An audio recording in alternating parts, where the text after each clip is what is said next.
Let me get to the news right away, where the government has suspended all licenses and permits for the manufacturers and distillers of second-generation alcoholic drinks in the country with immediate effect, in a set of new drastic measures aimed at combating the trade and abuse of illicit substances. Interior Cabinet Secretary Kindiki Kithure has directed all liquor businesses to shut down and seek fresh approval within the next 3 weeks. Kindiki also warned that any outlet that will be found selling shisha will be shut with immediate effect. Days after over 20 people died from the consumption of illicit alcohol in Kirinyaga County, the government has now come out blazing, and in its bag is a set of new 25 tough rules that must be met by distillers and manufacturers of second-generation brews. Top among the measures announced Wednesday is suspension of licenses for all manufacturers of second-generation alcohol, with Interior Cabinet Secretary Kithure Kindiki directing that all those affected must apply afresh within 21 days. The Ministry of Interior and National Administration invites all currently licensed manufacturers and distillers to a meeting to be held on Tuesday, the 12th March 2024 at 10 a.m. on the above prescription. The government has also ordered public officers operating bars in the counties to immediately shut them down or resign from their positions. CS Kindiki further says no bar or liquor selling establishment will be allowed to operate beyond the set operating hours, and that anyone contravening the directive will be fined or imprisoned as stipulated by the law.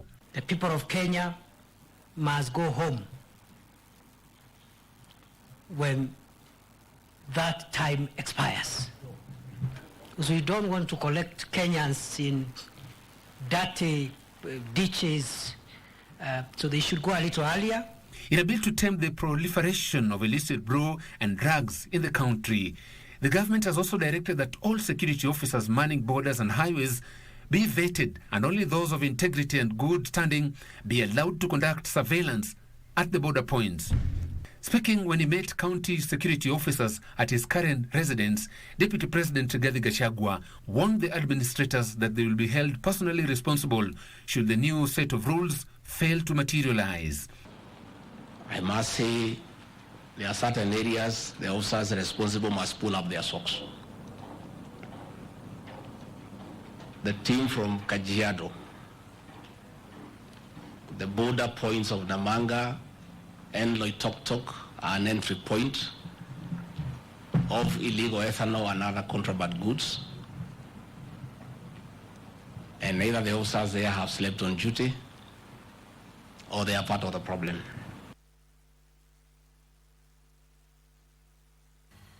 And Kenya is set to commission the first geothermal power data center in Africa, in a technology that will propel the country's digital economy. Under the deal signed between EcoCloud of Kenya and the United Arab Emirates-based G42, the data center will be the first green energy-driven digital infrastructure in Africa. President William Ruto has said the pioneering project will revolutionize the digital landscape, not just in East Africa, but across the globe. Located in Kenya's geothermal-rich region, the EcoCloud G42 mega data center is planned to have initial capacity of 100 megawatts with the potential to expand it to 1 gigawatt. Speaking during the signing ceremony between Dubai-based G42 and Nairobi-based EcoCloud, President William Ruto has said the technology is a bold statement of Kenya's commitment to harnessing renewable energy for technological advancement. President Ruto further says, by leveraging the Earth's heat, the project will dramatically cut fossil fuel dependence, slash carbon emissions, and stand as a beacon of environmental stewardship. This agreement was signed by Engineer Amos Siwoi, the Chief Executive Officer of EcoCloud, and Peng Xiao Group CEO of G42 at State House, Nairobi. Meanwhile, the country inched closer to the start of manufacturing of vaccines following the signing of a memorandum of understanding between the Kenya Biovax Institute and Hayat Biotech UAE. We are not only a member of the International Vaccine institute, but its regional headquarters for our continent will be here in Kenya. And the step we have taken today is a step to confirm Kenya's locality and Kenya's positioning as a destination for vaccine research, development, and manufacture. This collaboration will be benefiting both countries. We were looking forward for this for a long time. We were working with BioVax and the team here to reach this stage. Hired Biotech, Your Excellency, have expertise in research, in development, in partnerships with other big vaccines manufacturers, and not just for human vaccines, but also animal vaccines.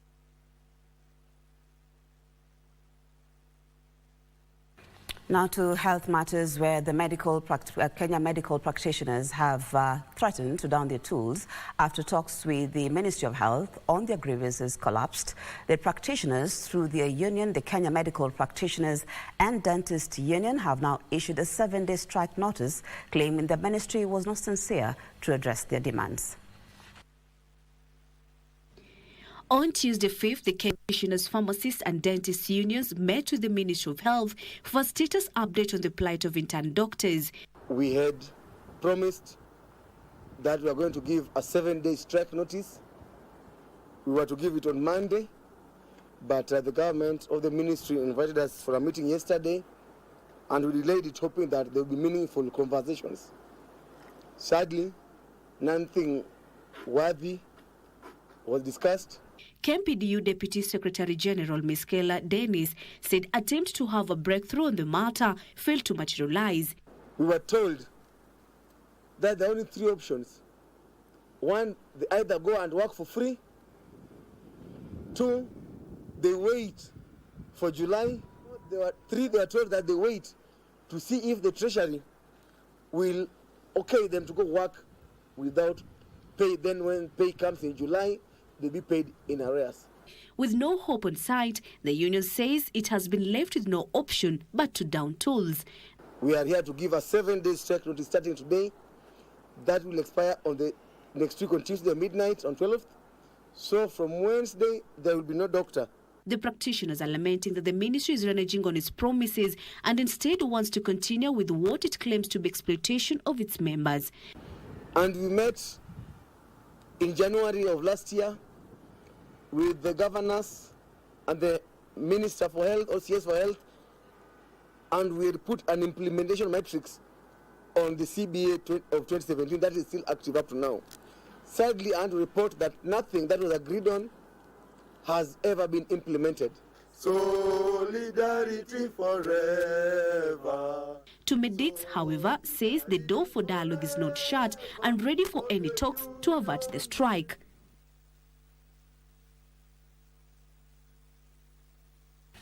Former Surrey Member of Parliament Bishop Margaret Wanjiru is decrying the demolition of her Jesus is Alive Ministry Church in Nairobi.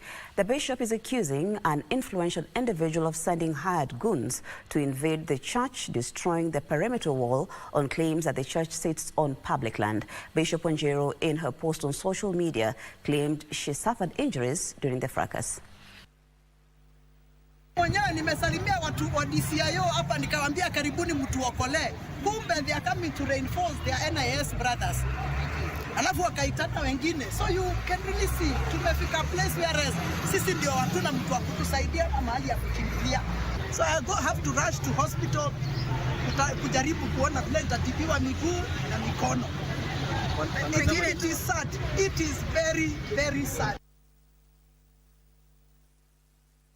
And away from that, the multi-sectoral working group on the realization of the 2/3 gender principle has met Wiper Party leader Kalonzo Musyoka to seek his support on the 2/3 gender principle report. Now, the team was led by Culture, the Arts and Heritage Cabinet Secretary Aisha Jumwa, where there have been 4 failed attempts, that is, to pass the 2/3 gender law in Kenya. The Constitution of Kenya 2010 says that there must not be more than the state must not take the state must take legislative and other measures to ensure that no more than 2/3 of members of elective or appointive bodies are of the same gender.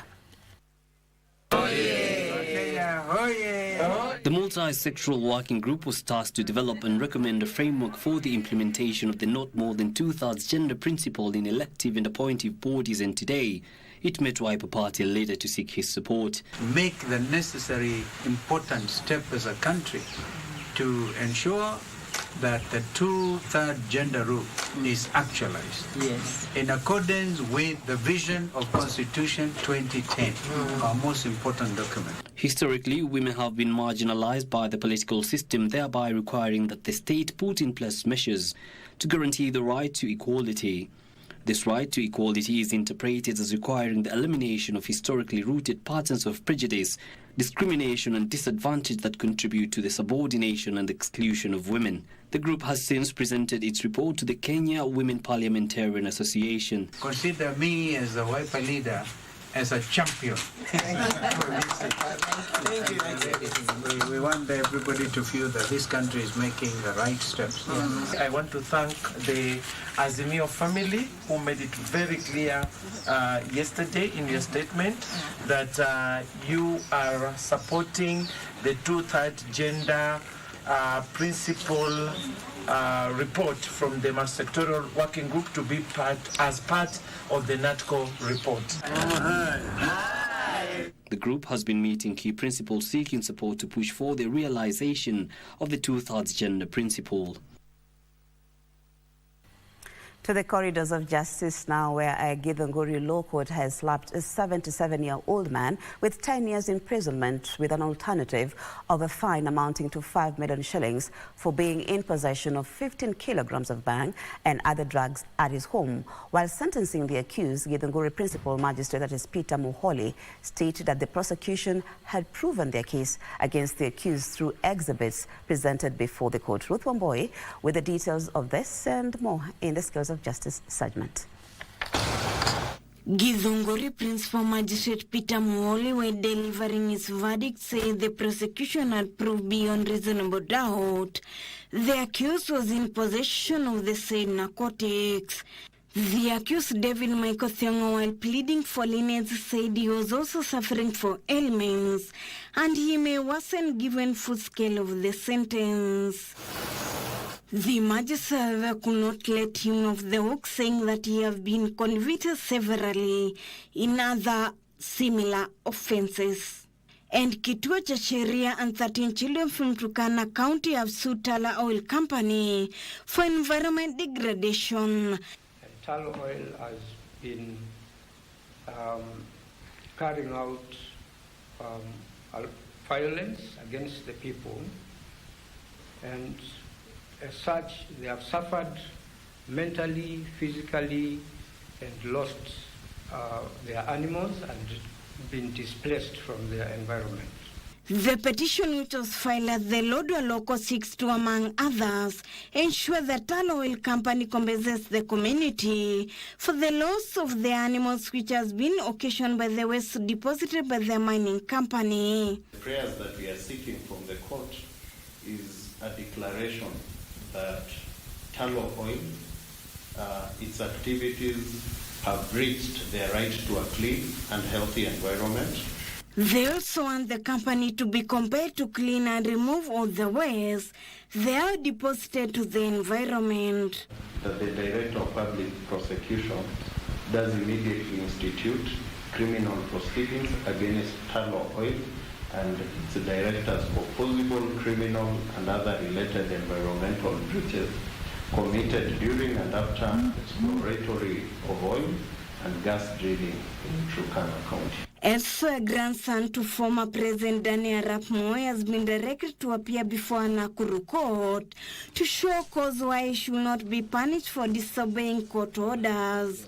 Last year, Principal Magistrate Benjamin Limo had ordered the grandson of the ex-president to pay the children's school fees, medical and entertainment expenses amounting to 1.4 million shillings Kenya. Chief Magistrate Kiprui Kibelion has directed Collins Kibet Torotich to appear before the court on March 13, 2024. Ruth Wambo for Good Morning, Kenya. Thank you, Ruth Wamboy. The Ethics and Anti-Corruption Commission has begun auditing the management of the Inua Jamii Cash Transfer Program for senior citizens by the Ministry of Labour. Now, the audit, set to take place for the next 3 months, will focus on areas of compliance, review policies and processes, as well as identify possible corruption loopholes. According to the Commission, they will interview government officers as part of the audit. Labour Cabinet Secretary Florence Bore welcomed the move, saying the findings will aid in identifying the gaps and risks to inform improvements. This monitoring exercise we're embarking on is a proactive and strategic approach to identifying vulnerabilities, evaluating potential risks, and formulating effective preventive measures. The process is not about casting blame, but rather empowering all stakeholders to be party of the solution. So I wish to appreciate the Ethics and Anti-Corruption Commission for reaching out to the ministry to undertake a joint compliance monitoring of the older persons cash transfer program. I appreciate the scope of the joint monitoring, which will encompass assessment of policies, processes, procedures, and practices that support the implementation of the older persons cash transfer program. We shall be available, and we'll also provide a team that is going to work with you very, very closely, and should there be a question that they think I really need to clarify, it will be very, very important for me to clarify. I should be available. A look at business now, where Parliament has adopted the 4.2 trillion shillings 2024-2025 fiscal year budget report tabled in the House yesterday. In the expenditure plan tabled by the Chair of the Budget and Appropriation Committee, Ndindi Nyoro, agriculture, infrastructure and security sectors will be the biggest beneficiaries, receiving an enhanced allocation. Members of Parliament have, however, raised concern with the 2.9 billion shillings revenue targets, saying if the collection by the Kenya Revenue Authority is missed, it will affect service delivery. The legislators have welcomed the move by the Treasury to prioritize completion of ongoing road projects, channel funds towards the fertilizer subsidy, confirmation of junior secondary school teachers, hiring of 20,000 interns, and the enhanced allocation of an extra 8.8 billion shillings towards the National Government Constituency Development Fund. By 26.3 billion shillings, Honorable Speaker. And out of the resolution of this House, all our JSS interns, who are 26,000 in number, are going to be confirmed through this BPS to permanent and pensionable. As we laud Treasury in this endeavor, we should also ask ourselves, Honorable Speaker, if the overprojection of revenue collection by Treasury will hinder the implementation of this budget. Taxation is so high, making the cost of living almost impossible for our people. We need some innovative ways of making sure the revenue collection that is collected does not hurt Kenyans. Mr. Speaker, the hiring of 20,000 interns, and especially the confirmation of those ones who are already interns, will come as a big relief. That the ICT departmental states have not been properly funded. Honorable Speaker, the digital superhighway is as important as the roads infrastructure in this country. We must come up with a solution that will help the executive to understand, Mr. Speaker, that it is time to pay Kenyans who supplied to us government, who went and took loans, and right now some of them are just collapsing. We must be fair to each other in the allocation of national resources. And Kenya is urging the regional trading blocs to harmonize seed policies to ease trade in the region. Agriculture Cabinet Secretary Mithika Lintori says Kenya is considering removing value-added tax on vegetable seeds to spur regional trade. Players in the seed sector say the trade in the commodity could further increase from the current traded average of 500,000 metric tons if regional trading blocs could further harmonize their seed policies. Agriculture Cabinet Secretary Mithika Linturi says seed merchants' certification should be harmonized to ease cross-border seed movement in the continent. I think this piece must answer to the question that time has come when we must start thinking or continually invest in the development of seed varieties that are drought resistant, that are able to withstand pests and diseases. Regional trading blocs have also been advised to finalize their tripartite agreements to harmonize seed policies. Africa, as you talk about trade, there is no trade without production. Kenya is also planning to remove the 16% VAT on vegetable seeds to allow seeds from the region access the Kenyan market. The area under which we practice farming is limited, so we must appreciate the technology and science. Increased seed trade has been primed to increase food production through exchange of quality seeds. Rioba reporting there. Over 8,400 kilometers of fiber cable has been laid in the last 18 months in efforts to empower Kenyans tap opportunities online. ICT Authority CEO Stanley Kamangoya says just 1.2 million households in Kenya have fixed broadband, indicating the need to accelerate data connectivity to close the digital divide.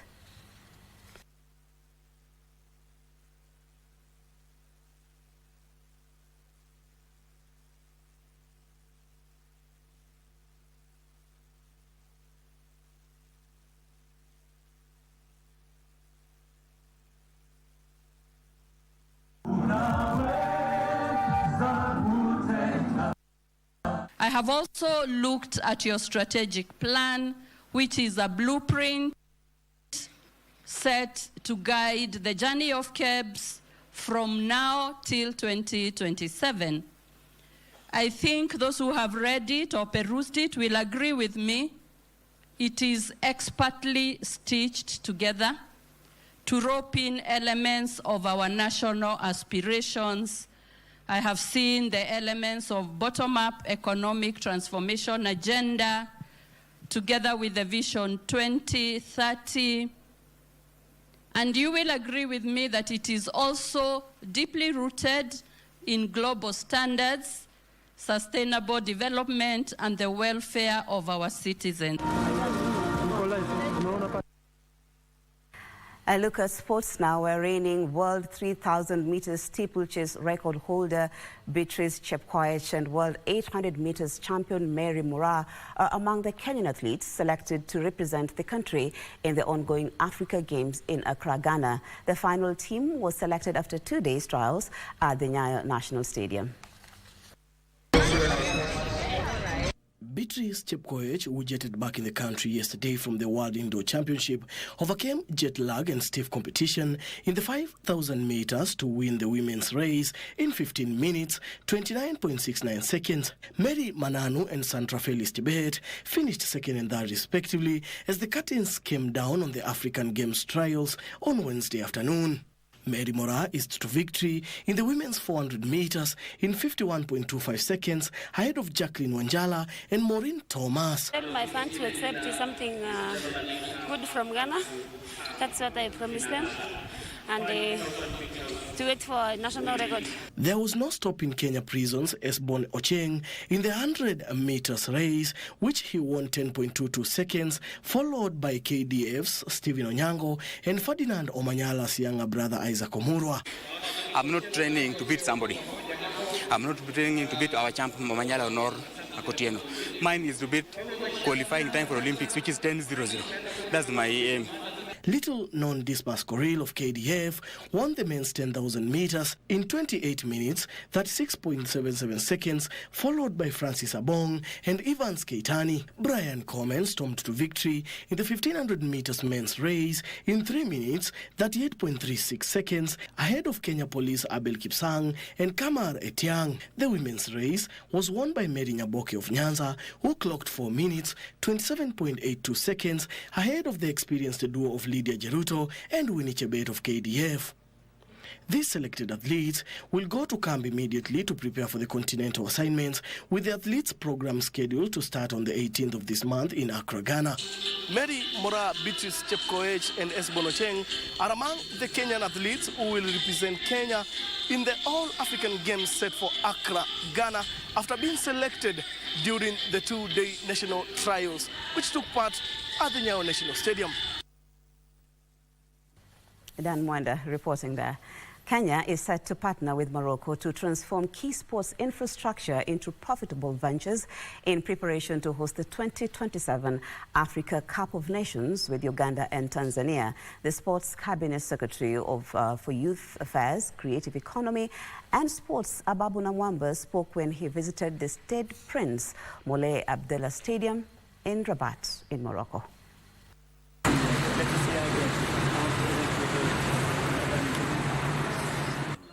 CS Ababu, who toured the construction site with the president of Moroccan National Infrastructure and Sport Management, Yusuf Belkacem, lauded the level of workmanship and the speed of construction, taking valuable lessons back to Nairobi, where Kenya is currently constructing an iconic football stadium, the customized Talanta Sports City.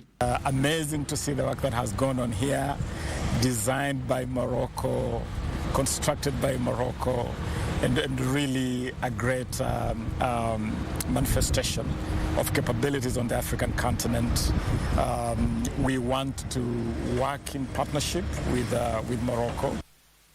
The CS noted that it was crucial for Morocco and Kenya to establish a mutually beneficial partnership, especially in sports infrastructure, development and management, to ensure the government transformed its key sporting infrastructure into profitable projects. We have agreed on areas of cooperation, the development, the management of sports facilities, development of talents, twinning of our academies, twinning of our federations.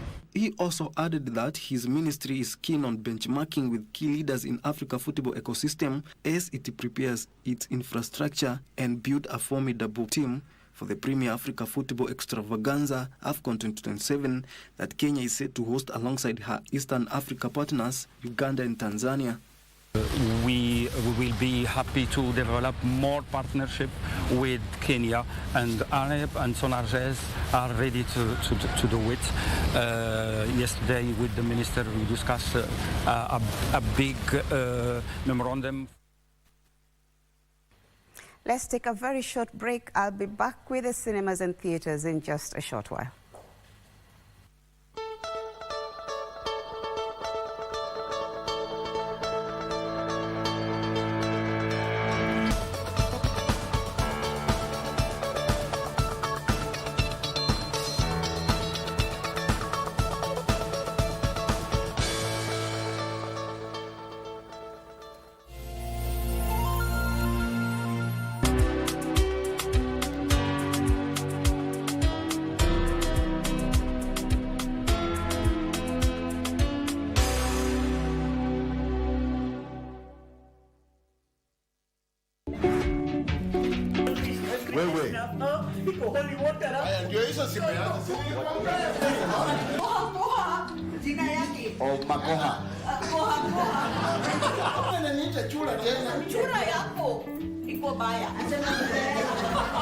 Sasa nyoka inakucha, nyoka ina mabawa. Nimesema hivi. Wewe usiwacha kucheza na mimi, unasikia? Uliza maswali, ati amekuroga. Don't lose your grip on the dreams of the past. You must fight just to keep them alive. 'Cause it's the eye of the tiger, is the team of the fire. Julia, hapo umeuma nje ya ukweli. Yaani umeuma nje ng'a. I do not want to be introduced in Kiswahili, especially by Julia. I demand to be introduced in English. And Carlo, let me tell you something. If you keep on collecting me when there is no need, tutashindana na wewe sako kwa mbako. Mtazamaji, fahari watatu ameingia kwenye masindano. Na kama wewe mtazamaji, toa dictionary. Classmates. Differently. I use swimming much for competition purposes. I use for therapy purposes. Prosthetic legs represent more than just a physical instrument. They symbolize the restoration of independence. Nimejitolea kusaidia wengine. Niko na hiyo roho ya utu, kusaidia msichana mlemavu mwenzangu. Pia mimi niko na hiyo ulemavu. Differently.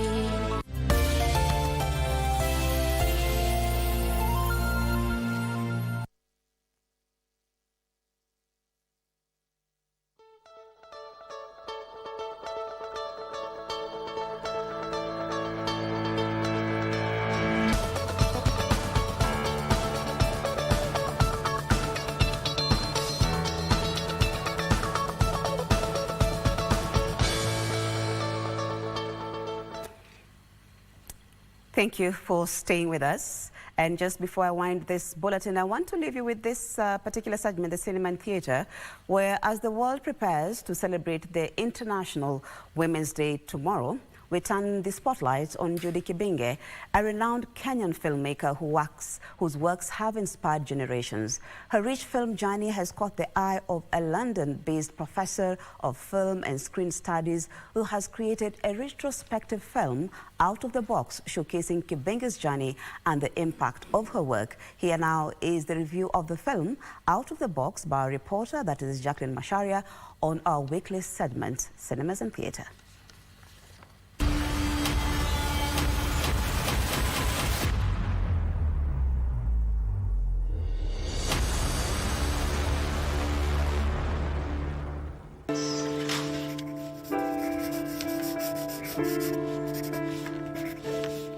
The film Out of the Box, The Screen World of Judy Kibinge, explores the diverse filmmaking work and generous leadership style of award-winning Kenyan female filmmaker Judy Kibinge, whose journey in the film industry is one of resilience, creativity, and groundbreaking achievement.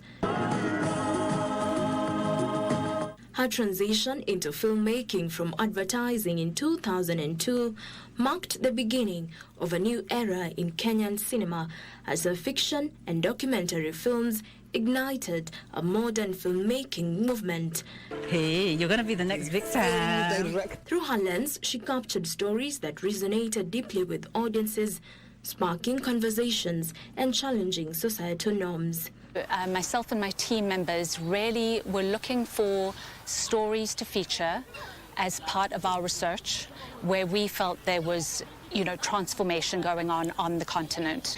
And I thought what really stands out to me and what really stood out for me is that often African women filmmakers haven't been given enough of a spotlight, both within Africa and globally, in academia and in the film industry.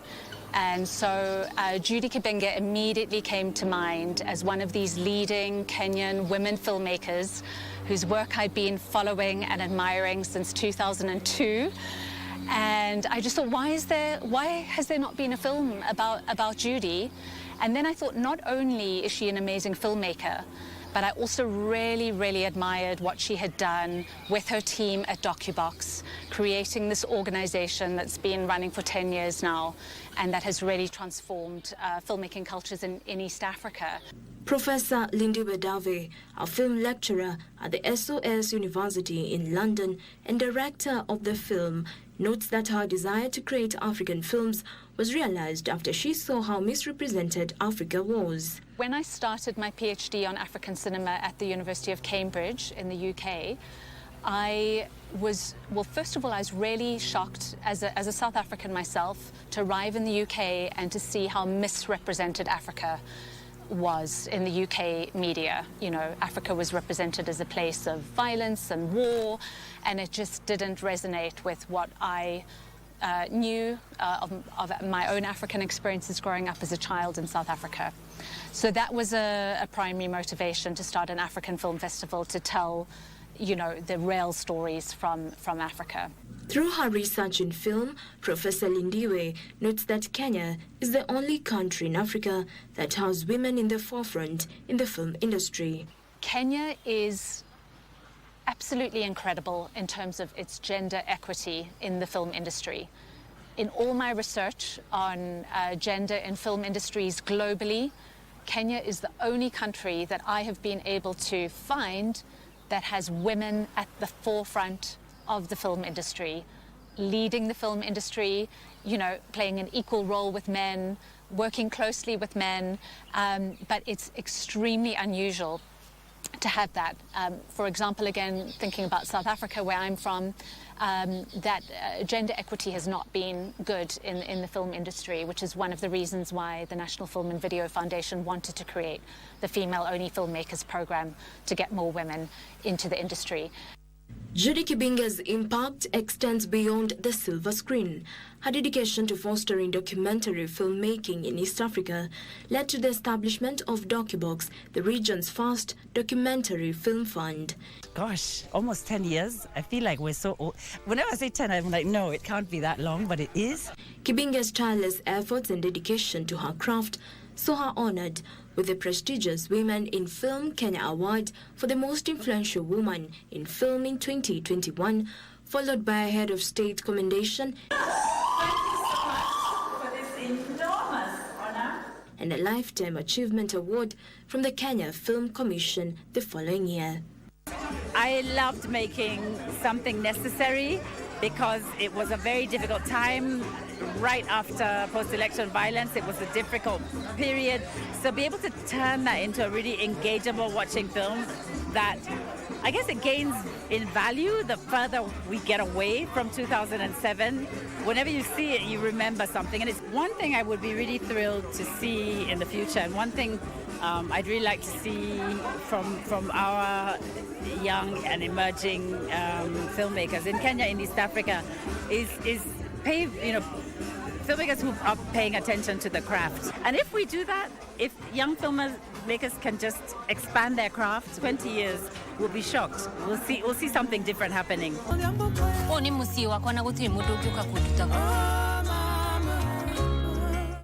Jacqueline Mesharia for Cinemas and Theatre.